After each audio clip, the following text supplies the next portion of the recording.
Hello there, Ray here, and what you see here is my infinitely automatic AFK chorus fruit and flower farm. The main difference with this farm is that unlike the previous farms, which just gave you enough flowers to replant, this farm will give you a surplus of flowers. The way I did this is by giving the plant 2 extra horizontal spots, in which case the plant has about a 1 in 5 chance of growing an extra flower. The way this farm works is that the player is dropped into the water stream and the water will align him, and then the player's angle will be very precise where it will use the new hitbox of the stem where he can break the flower but he will not click on the stem. This is important because the player is also holding right click along with left click, so if he would happen to hover over top of the stem he would place down another flower. And just like in the previous farm I had, the player will get pushed down and he will start breaking off the bottoms and replanting. Once the player reaches the end,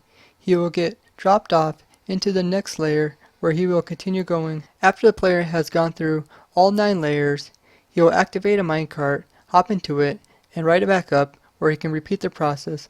This will give the plants enough time to be fully grown. When the player breaks off the fruit will either land here and be picked up by the passing player, or land into this water stream and get caught on the soul sand and be picked up by the player, or it will be land here where it will get picked up by the player, or it can land back in this water stream over here, in which case it will come down into this chest. With this setup, the player will always pick up enough flowers for him to be able to continually replant. Something to keep in mind is that if you are playing in hard mode, you will want to have a regen beacon to prevent your person from starving to death and dying. You will also want to have an aqua affinity helmet. This allows you to easily break the flowers while you're still in water. The way I get my player to hold down right click and left click all by himself continuously is that I hold down right click and hold down left click, and then I press F11, and once my screen goes black I will lift up on both my keys, and then my player will be holding down right click and left click. So now I'm not actually holding down any buttons and he is continually pushing right click and left click. This method does not work for everyone, so I will give you a link to one of xisumavoid's videos. In the comments there are other people's suggestions on how you can do this with other systems. You may notice that these water streams flow 15 meters.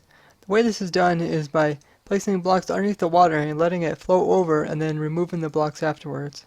For this water to flow in the right direction, you will have to have a block here that is recognizable to mobs as a block that they can step up on.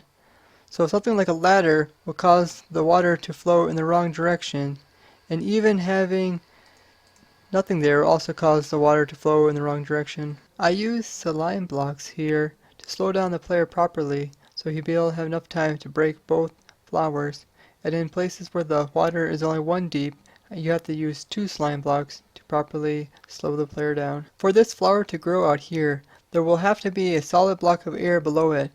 If there is any water stream that's coming through this block, you'll want to cut it off with a block, allowing the plant to be able to grow this way too. I had to use a cobweb here because it had to be a block that the player could not instantly break, but would also allow the player to place blocks on the side of, and would also let blocks fall through it. At the end of each layer I use a trapdoor. This allows the players to easily get pushed off and fall downwards. This also prevents the players from above from falling straight through the water. This will catch the player and allow him to get pushed off. You don't want to be wearing depth strider boots because this will cause the player to move along at a much slower pace. You could use axes to speed up the process of chopping down the plant, but this would make the farm not infinitely automatic. You could also use the haste effect from a beacon to increase the speed at which you break the plants. There you have it guys, the very first infinitely automatic chorus flower farm, and some interesting insight on how the farm works. If you found this interesting, show me with a like. If you want to see more awesome creations, subscribe, and don't forget to comment. Bye bye.